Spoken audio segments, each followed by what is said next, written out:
Hello everyone, welcome to my YouTube channel UPSC with Rashmi. UPPCS 2024 prelims exam जो कि अब 26 और 27 अक्टूबर को होने जा रहा है, उसके लिए इंडियन पॉलिटी का आज हमारा प्रैक्टिस सेट नंबर 13 है। 12 प्रैक्टिस सेट हम ऑलरेडी कंप्लीट कर चुके हैं। अगर आपने वो नहीं देखे हैं तो आप उन्हें देख सकते हैं। आज हमारा प्रैक्टिस सेट नंबर है 13। 12 हम ऑलरेडी कंप्लीट कर चुके हैं। वीडियो को लाइक एंड शेयर जरूर कीजिए और आपका जो भी डाउट हो, जो भी क्वेश्चन हो, आप उसे कमेंट बॉक्स में लिख सकते हैं। इसका पीडीएफ आपको इसके डिस्क्रिप्शन में ही मिल जाएगा। हर वीडियो के डिस्क्रिप्शन में उसका पीडीएफ ऐड कर दिया गया है, आप वहां से उसे डाउनलोड कर सकते हैं।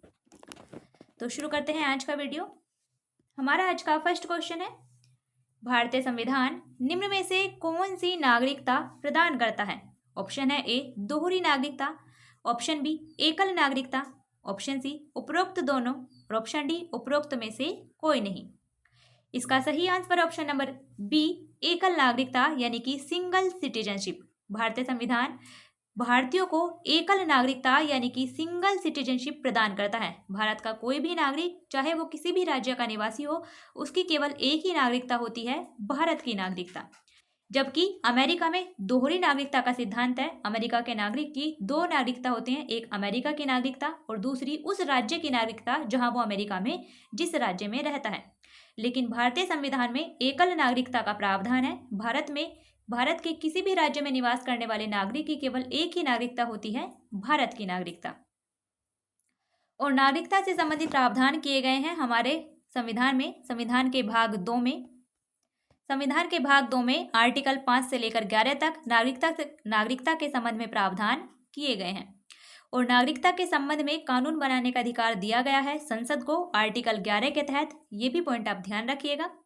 एकल नागरिकता का जो प्रावधान है वो ब्रिटेन के संविधान से लिया गया है, इसे भी आप ध्यान रखिएगा।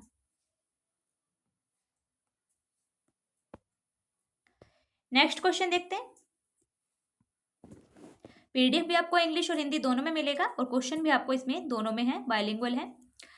नेक्स्ट क्वेश्चन है, निम्नलिखित में से कौन सा मूल अधिकारों में सम्मिलित नहीं है? इनमें से कौन सा हमारा मूल अधिकार नहीं है?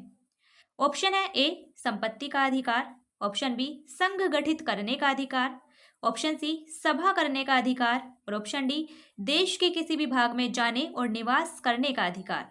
तो इसका सही आंसर होगा ऑप्शन नंबर ए संपत्ति का अधिकार। जो हमारा संपत्ति का अधिकार है वो वर्तमान में हमारा मूल अधिकार नहीं है, बल्कि वो एक कानूनी अधिकार है।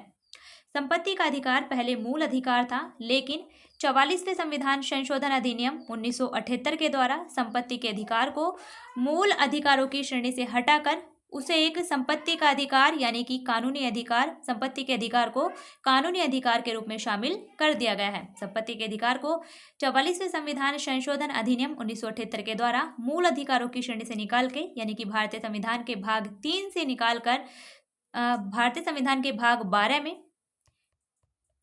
12 के तहत आर्टिकल 300A में इसे शामिल कर दिया गया है। आर्टिकल 300A के तहत इसे शामिल किया गया, तो वर्तमान में ये हमारा कानूनी अधिकार और संवैधानिक अधिकार है, ना कि मूल अधिकार। तो ये सभी पॉइंट आप संपत्ति के अधिकार के बारे में ध्यान रखिएगा। बाकी संघ गठित करने का अधिकार, सभा करने का अधिकार और देश के किसी भी भाग में जाने और निवास करने का अधिकार, ये तीनों ही हमारे मूल अधिकार हैं, आर्टिकल 19 के तहत दिए गए हैं। क्योंकि आर्टिकल 19 के तहत 6 प्रकार की स्वतंत्रता के अधिकार दिए गए हैं, ये ध्यान रखिएगा। और वर्तमान में हमारे कुल 6 मौलिक अधिकार हैं। समानता का अधिकार, स्वतंत्रता का अधिकार, शोषण के विरुद्ध अधिकार, धर्म की स्वतंत्रता का अधिकार और शिक्षा का अधिकार, संस्कृति और शिक्षा संबंधी अधिकार और साथ ही संवैधानिक उपचारों का अधिकार, ये वर्तमान में हमारे 6 मूल अधिकार हैं। और मूल अधिकारों को लिया गया है अमेरिका के संविधान से, ये भी पॉइंट ध्यान रखिएगा।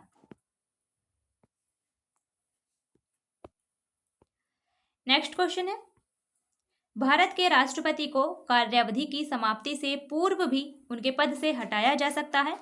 ऑप्शन है ए सत्ताधारी राजनीतिक दल के द्वारा, ऑप्शन बी प्रधानमंत्री के द्वारा, ऑप्शन सी महाभियोग के द्वारा और ऑप्शन डी न्यायालय में ट्रायल के द्वारा।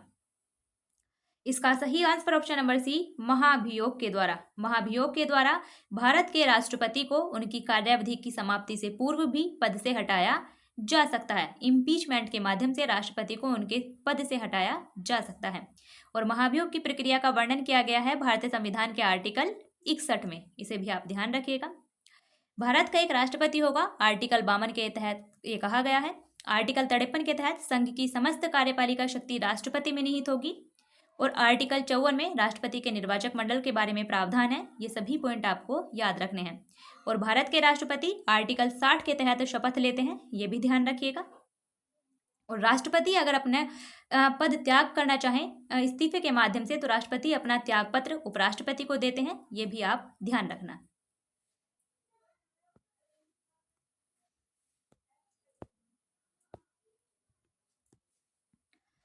नेक्स्ट क्वेश्चन है, निम्नांकित में से भारतीय संविधान के कौन से अनुच्छेद में किसी भी रूप में अस्पृश्यता निषेध के लिए प्रावधान है, यानी कि अनटचेबिलिटी का निषेध किस अनुच्छेद के माध्यम से किया गया है?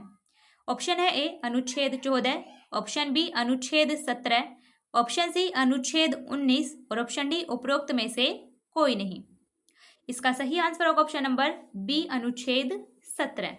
आर्टिकल 17 के माध्यम से अस्पृश्यता निषेध के लिए प्रावधान किए गए हैं, यानी कि अनटचेबिलिटी को निषेध घोषित किया गया है, अनटचेबिलिटी को अपराध घोषित किया गया है आर्टिकल 17 के द्वारा।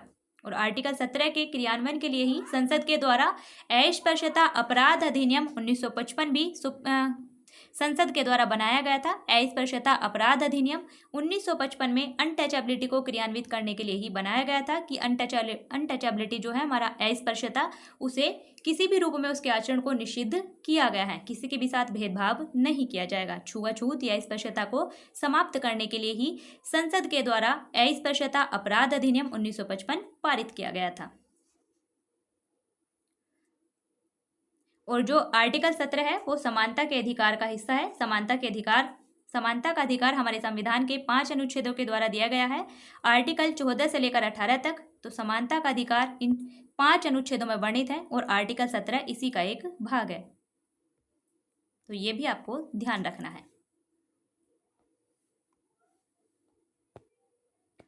नेक्स्ट क्वेश्चन है हमारा, भारत का सोलिसिटर जनरल होता है।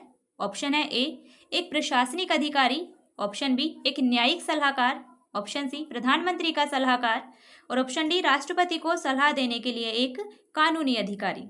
इसका सही आंसर होगा ऑप्शन नंबर बी एक न्यायिक सलाहकार। भारत का जो सोलिसिटर जनरल होता है वो होता है एक न्यायिक सलाहकार, एक लीगल एडवाइजर। भारत सरकार का प्रथम विधि अधिकारी होता है भारत का महान्यायवादी, यानी कि अटॉर्नी जनरल ऑफ इंडिया, जिसकी नियुक्ति की जाती है भारत के राष्ट्रपति के द्वारा। और वो भारत के राष्ट्रपति के प्रसाद पर्यंत ही अपना पद धारण करते हैं आर्टिकल 76 के तहत। Attorney general of India, attorney general of India article 76 के तहत, आर्टिकल 76 में इनके बारे में प्रावधान है। ये भारत के प्रथम विधि अधिकारी होते हैं और अटॉर्नी जनरल ऑफ इंडिया की सहायता के लिए ही भारत के सोलिसिटर जनरल का पद बनाया गया है। जो सोलिसिटर जनरल होते हैं वो अटॉर्नी जनरल ऑफ इंडिया की सहायता के लिए ही एक लीगल एडवाइजर है। उनकी नियुक्ति अटॉर्नी जनरल ऑफ इंडिया की सहायता के लिए की जाती है।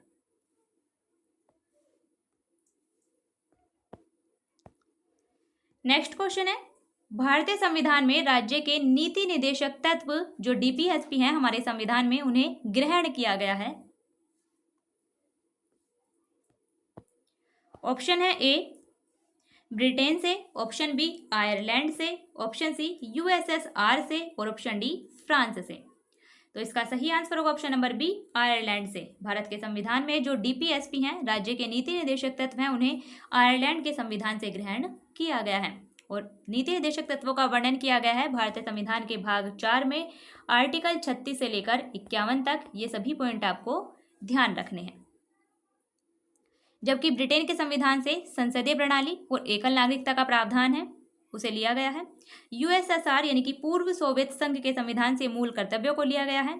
फ्रांस के संविधान से हमने गणतंत्रात्मक ढांचा लिया है। जो हमारी गणतंत्रात्मक व्यवस्था है वो फ्रांस के संविधान से ली गई है। तो ये सभी पॉइंट आपको ध्यान रखने हैं।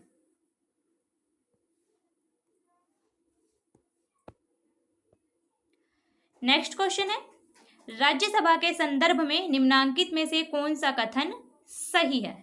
ऑप्शन है ए इसके 1/3 सदस्य प्रति 2 वर्ष में अवकाश प्राप्त करते हैं, ऑप्शन बी इसके आधे सदस्य प्रति 2 वर्ष में अवकाश प्राप्त करते हैं, ऑप्शन सी, इसके आधे सदस्य प्रति 3 वर्ष में अवकाश प्राप्त करते हैं। और ऑप्शन डी, इसके 1/3 सदस्य प्रति 3 वर्ष में अवकाश प्राप्त करते हैं।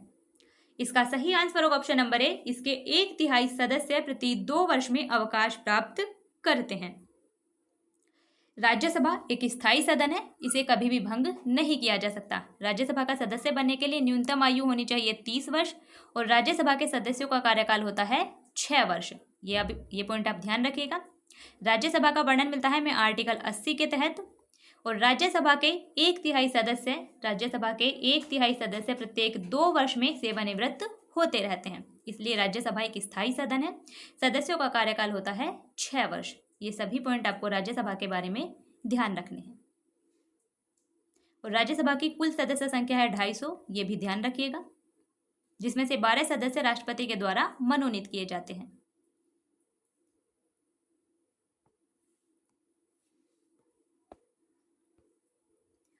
नेक्स्ट क्वेश्चन है, योजना आयोग के उपाध्यक्ष को भारत सरकार के सरकारी वरीयता क्रम में महत्व का दर्जा दिया गया है।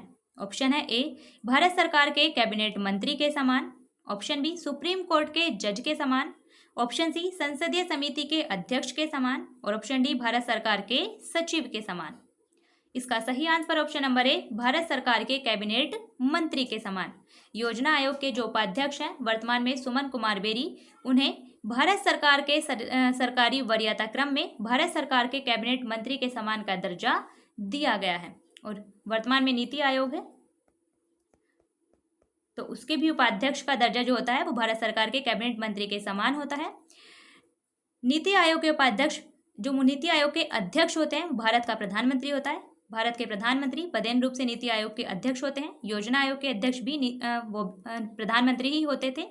योजना आयोग की स्थापना की गई थी 15 मार्च 1950 को केंद्रीय मंत्रिमंडल के एक प्रस्ताव के माध्यम से, और 1 जनवरी 2015 को योजना आयोग की जगह पर नीति आयोग का गठन किया गया है। नीति का पूरे जो फुल फॉर्म होती है, नीति का जो पूरा रूप होता है, इसका मतलब होता है national institution for transforming India. ये भी आप ध्यान रखिएगा।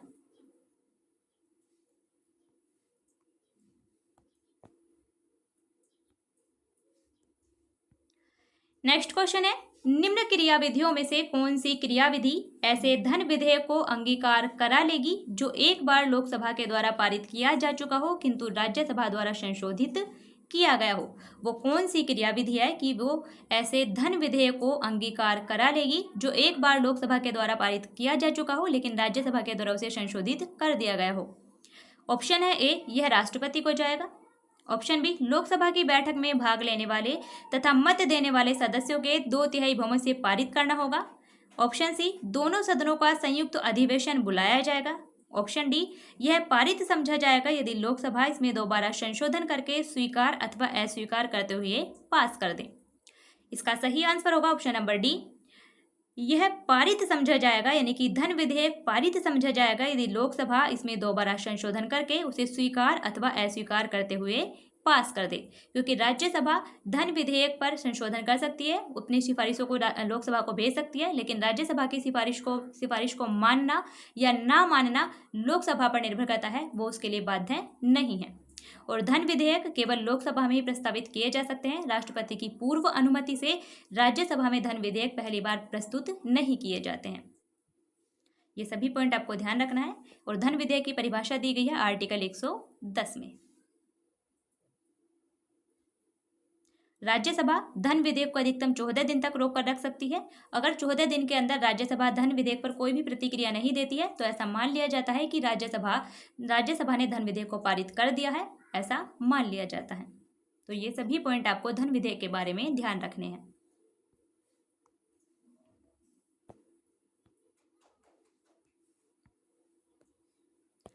नेक्स्ट क्वेश्चन है, न्यायिक पुनर्अवलोकन में न्यायालय को निम्नलिखित अधिकार हैं। ऑप्शन है ए, यदि कोई कानून या आदेश संविधान के विपरीत हो तो उसे असंवैधानिक घोषित करना।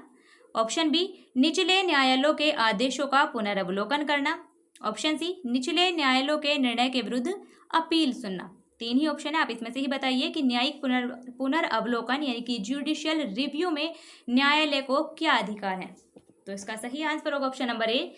यदि कोई कानून या आदेश संविधान के विपरीत हो तो उसे असंवैधानिक यानी कि अवैध घोषित करना। ये न्यायिक पुनर्वलोकन में न्यायालय को अधिकार है। न्यायिक पुनर्वलोकन यानी कि जुडिशियल रिव्यू का मतलब होता है विधायिका के द्वारा पारित और कार्यपालिका के द्वारा लागू किए गए कानूनों की वैधता का सुप्रीम कोर्ट के द्वारा परीक्षण करना कि कहीं कोई कानून संविधान के किसी प्रावधान का उल्लंघन तो नहीं कर रहा है। अगर कोई भी कानून संविधान के प्रावधान का उल्लंघन करता है या कार्यपालिका का कोई आदेश संविधान के किसी प्रावधान का उल्लंघन करता है तो उसे सुप्रीम कोर्ट के द्वारा असंवैधानिक यानी कि अवैध घोषित कर दिया जाता है।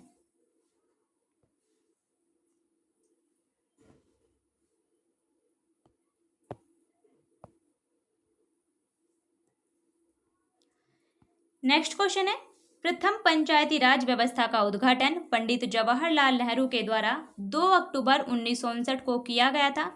ऑप्शन है ए साबरमती में, ऑप्शन बी वर्धा में, ऑप्शन सी नागौर में और ऑप्शन डी सीकर में। इसका सही answer option number C Nagaur में। प्रथम पंचायती राज व्यवस्था का उद्घाटन भारत के प्रथम प्रधानमंत्री पंडित जवाहरलाल नेहरू के द्वारा 2 अक्टूबर 1959 को राजस्थान के नागौर जिले में किया गया था। राजस्थान के नागौर जिले में इसका उद्घाटन किया गया था, इसीलिए इसका सही आंसर ऑप्शन नंबर सी। और पंचायती राज की संस्तुति देने के लिए समिति को जो गठित की गई थी वो थी बलवंत राय मेहता समिति 1957 में।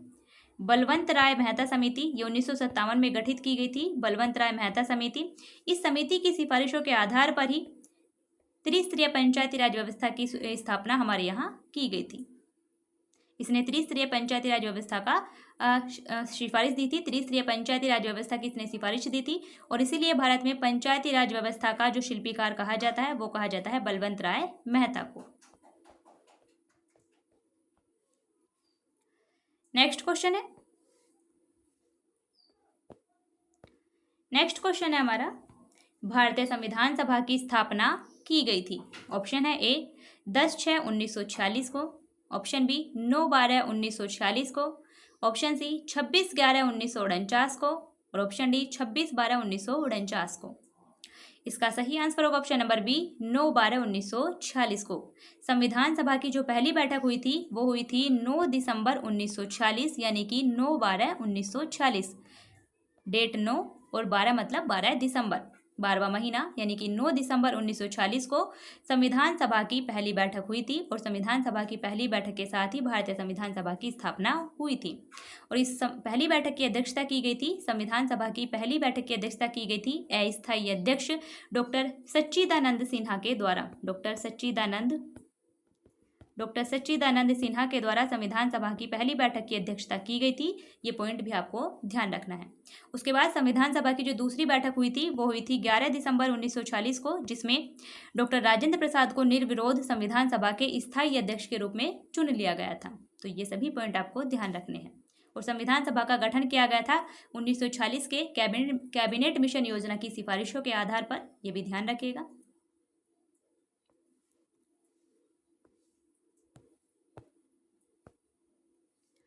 नेक्स्ट क्वेश्चन है, भारतीय संविधान सभा की प्रारूप समिति के अध्यक्ष ऑप्शन है ए डॉक्टर राजेंद्र प्रसाद थे, ऑप्शन बी जवाहरलाल नेहरू थे, ऑप्शन सी BR अम्बेडकर थे और ऑप्शन डी पुरुषोत्तम दास टंडन थे। इसका सही आंसर होगा option number C BR Ambedkar थे। संविधान सभा की प्रारूप समिति के अध्यक्ष थे डॉक्टर भीमराव अम्बेडकर। प्रारूप समिति का गठन किया गया था 29 अगस्त 1947 को, डेट ध्यान रखिएगा। 29 अगस्त 1947 को भारत की संविधान सभा की प्रारूप समिति का गठन किया गया था। इसमें कुल 7 सदस्य थे, जिसके अध्यक्ष थे डॉक्टर भीमराव अम्बेडकर और 6 अन्य सदस्य थे। N Gopalaswami Ayyangar, Alladi Krishnaswamy Iyer, doctor KM Munshi, Mohammad Saadulla, BL Mitter और DP खेतान, ये संविधान की प्रारूप समिति के 6 अन्य सदस्य थे। इनमें से BL मित्र ने स्वास्थ्य कारणों से इस्तीफा दे दिया था, जिनके स्थान पर N माधवराव को समिति में शामिल किया गया था। और DP खेतान की मृत्यु 1948 में हो जाने के कारण उनके स्थान पर VT कृष्णमाचारी को प्रारूप समिति में शामिल किया गया था। ये सभी पॉइंट आपको संविधान की प्रारूप समिति के बारे में ध्यान रखने हैं।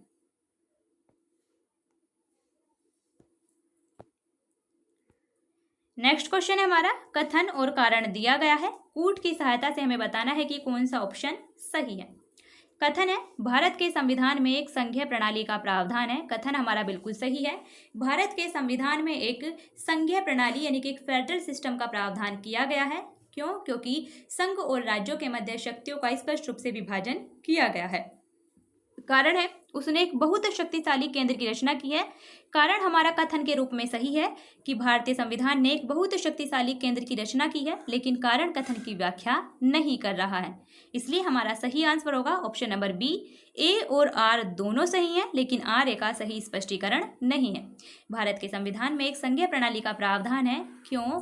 क्योंकि अगर आपको कारण की व्याख्या जाननी है तो आपको उस सेंटेंस को पढ़ने के बाद लगाना है क्यों। अगर आपको उसका जवाब मिलता है तो वो उसकी व्याख्या करेगा, यानी कि कारण उसकी व्याख्या करेगा, और अगर आपको उसका जवाब नहीं मिल रहा है तो कारण कथन की व्याख्या नहीं करेगा।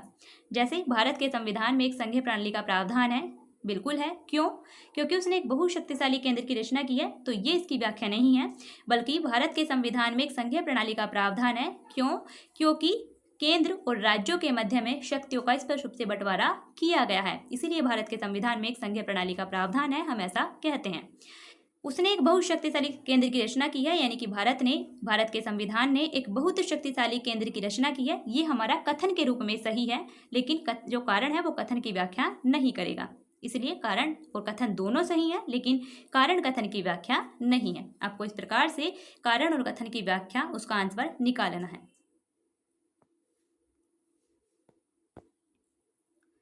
नेक्स्ट क्वेश्चन है भारतीय संविधान में मौलिक कर्तव्यों को सम्मिलित किया गया था। ऑप्शन है ए 40वें संविधान संशोधन के द्वारा, ऑप्शन बी 42वें संविधान संशोधन के द्वारा, ऑप्शन सी 43वें संविधान संशोधन के द्वारा, और ऑप्शन डी 44वें संविधान संशोधन के द्वारा।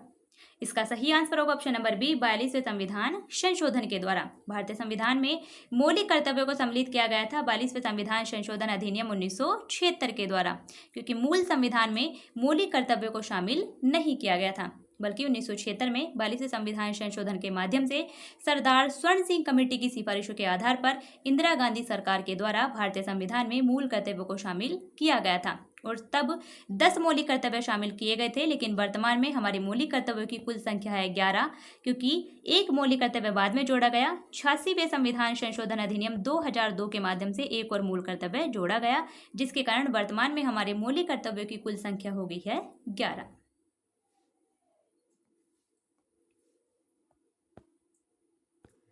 नेक्स्ट क्वेश्चन है भारत में संघ राज्यों का प्रशासन होता है। ऑप्शन है ए राष्ट्रपति के द्वारा, ऑप्शन बी उपराज्यपाल के द्वारा, ऑप्शन सी गृह मंत्री के द्वारा, और ऑप्शन डी प्रशासक के द्वारा।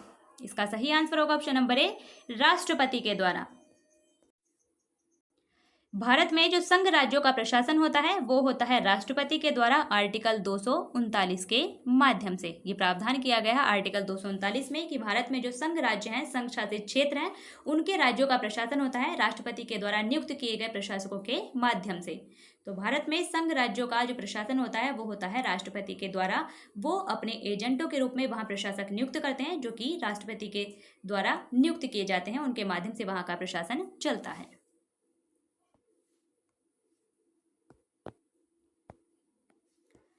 नेक्स्ट क्वेश्चन है एक वर्ष में कम से कम कितनी बार संसद की बैठक होना आवश्यक है। ऑप्शन है ए 1 बार, ऑप्शन बी 2 बार, ऑप्शन सी 3 बार, और ऑप्शन डी 4 बार। इसका सही आंसर होगा ऑप्शन नंबर बी 2 बार, यानी ट्वाइस। एक वर्ष में कम से कम 2 बार संसद की बैठक होना आवश्यक है, और ये प्रावधान है भारतीय संविधान के आर्टिकल 85 में। ये भी आपको ध्यान रखना है।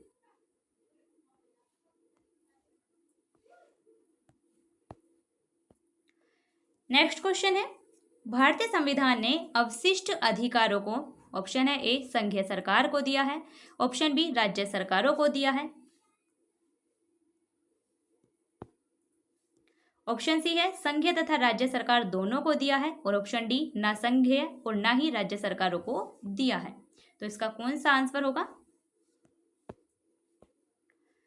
इसका जो सही आंसर है वो है ऑप्शन नंबर ए संघीय सरकार को दिया है। भारतीय संविधान ने जो अवशिष्ट अधिकार हैं, अवशिष्ट विषयों पर कानून बनाने का अधिकार, वो संघ सरकार को दिया है।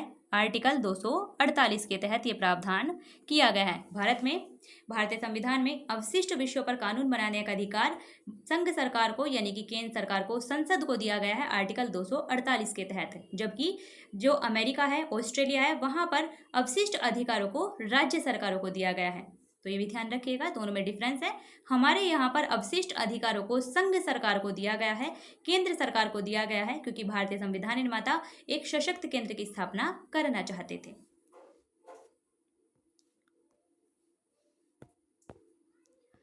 नेक्स्ट क्वेश्चन है, भारत में वह मंत्री जो कि संसद के दोनों सदनों में से किसी भी सदन का सदस्य नहीं है, उसे मंत्री के पद से मुक्त हो जाना पड़ता है। ऑप्शन है ए 6 माह के बाद, ऑप्शन बी 1 वर्ष के बाद, ऑप्शन सी 2 वर्ष के बाद और ऑप्शन डी 3 वर्ष के बाद। इसका सही आंसर होगा ऑप्शन नंबर ए 6 माह के बाद, 6 मंथ के बाद। भारत में वह मंत्री जो कि संसद के दोनों सदनों में से किसी भी सदन का सदस्य नहीं है, उसे मंत्री के पद से मुक्त हो जाना पड़ता है 6 माह के बाद।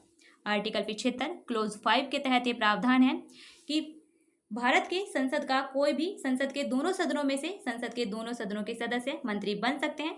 वो व्यक्ति भी भारत का मंत्री बन सकता है जो कि संसद के किसी भी सदन का सदस्य नहीं है, लेकिन उस व्यक्ति को 6 माह के भीतर संसद के किसी भी सदन का सदस्य बनना होगा। निर्वाचित या मनोनीत कोई भी किसी भी प्रकार से संसद का सदस्य बनना होगा, लेकिन अगर वो 6 माह तक संसद के किसी भी सदन का सदस्य नहीं बन पाता है तो फिर उसे अपने मंत्री पद से त्यागपत्र देना होगा, वो मंत्री नहीं रहेगा।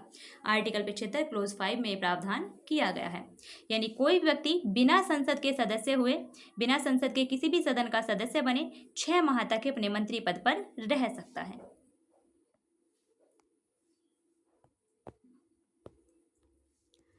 नेक्स्ट क्वेश्चन है, किस राज्य का लोकसभा और राज्यसभा में प्रतिनिधित्व सबसे अधिक है?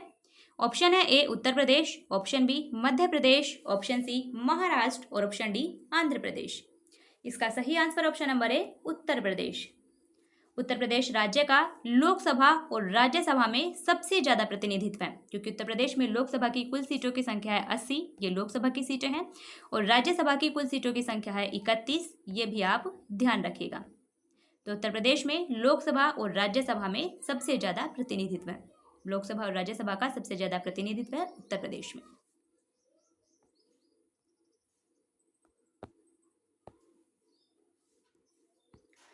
नेक्स्ट क्वेश्चन है, केंद्र व राज्य के बीच वित्तीय विवाद यानी कि फिजिकल विवादों के निपटारे हेतु मुख्य एजेंसी कौन सी है?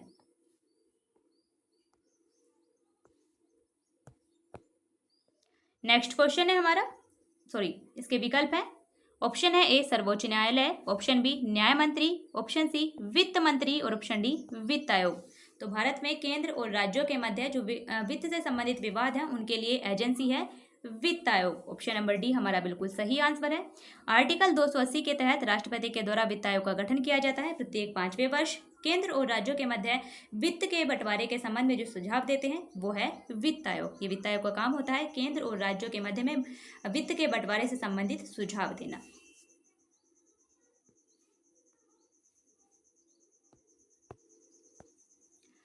नेक्स्ट क्वेश्चन है हमारा, ये 10वें की जगह से 14वें वित्त आयोग के अनुसार वितरण योग्य संसाधनों में से राज्यों को वितरण हेतु प्राप्त होगा, यानी कि 14वें वित्त आयोग की सिफारिशों के अनुसार वितरण योग्य संसाधनों में से राज्यों का हिस्सा कितना है, राज्यों को वितरण कितना प्राप्त होगा।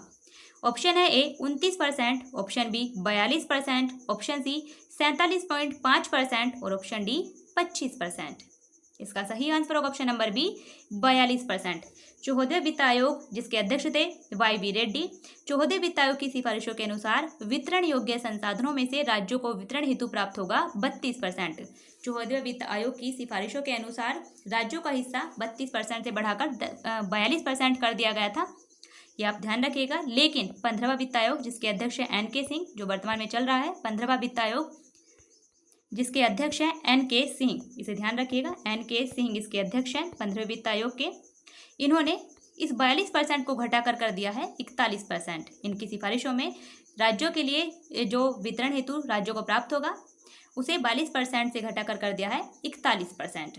और अभी भी 16वें वित्त आयोग का गठन किया जा चुका है। 16वें वित्त आयोग का गठन भी कर दिया गया है जिसके अध्यक्ष हैं अरविंद पनगड़िया बनाए गए हैं, तो ये भी आप ध्यान रखिएगा। क्वेश्चन कुछ भी पूछा जा सकता है। 14वें और 15वें वित्त आयोग को आपको ध्यान रखना है। 14वें वित्त आयोग जिसके अध्यक्ष थे YV रेड्डी, उसने राज्यों को 42% अनुशंसा सिफारिश की थी कि राज्यों को 42% हिस्सा प्राप्त होगा।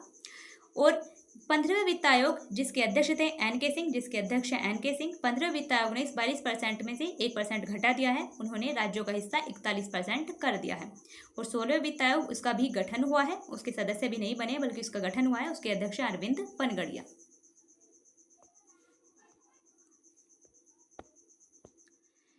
नेक्स्ट क्वेश्चन है, भारत सरकार के मुख्य विधि परामर्शदाता हैं। ऑप्शन है A solicitor general of India, option B उच्चतम न्यायालय के मुख्य न्यायाधीश, ऑप्शन सी सचिव विधि मंत्रालय और option D attorney general of India. इसका सही answer option number D attorney general of India, Bharat का महान्यायवादी। भारत सरकार का जो मुख्य विधि परामर्शदाता होता है वो होता है attorney general of India, Bharat का महान्यायवादी। आर्टिकल क्षेत्र में इसके तहत वर्णन है और राष्ट्रपति के द्वारा इसकी नियुक्ति की जाती है और राष्ट्रपति के प्रसाद पर्यंत ही अपना पद धारण करते हैं। अटॉर्नी जनरल ऑफ इंडिया की सहायता के लिए ही सॉलिसिटर जनरल ऑफ इंडिया की नियुक्ति की जाती है। ये भी पॉइंट आप ध्यान रखिएगा। ये भारत सरकार के प्रथम विधि परामर्शदाता होते हैं, भारत सरकार के कानूनी सलाहकार होते हैं। अटॉर्नी जनरल ऑफ इंडिया को संसद के किसी भी सदन में बोलने, उसकी कार्यवाही में भाग लेने का अधिकार है, लेकिन उसे मत देने का अधिकार नहीं होता है क्योंकि वो संसद का सदस्य नहीं होता है। तो ये था हमारा आज का वीडियो जिसमें हमने इंडियन पॉलिटी से रिलेटेड क्वेश्चन डिस्कस किए हैं। ये हमारा पार्ट नंबर 13 है। 12 प्रैक्टिस सेट हम ऑलरेडी कंप्लीट कर चुके हैं। अगर आपने वो नहीं देखे हैं तो आप उन्हें देख सकते हैं। मॉडर्न हिस्ट्री का भी प्रैक्टिस सेट चल रहा है। आपका जो भी डाउट हो, जो भी क्वेश्चन हो, आप उसे कमेंट बॉक्स में लिख सकते हैं। वीडियो को लाइक एंड शेयर जरूर कीजिए, अच्छे से पढ़िए, रिवाइज कीजिए। फिर मिलते हैं नेक्स्ट वीडियो में, तब तक के लिए बेस्ट ऑफ लक।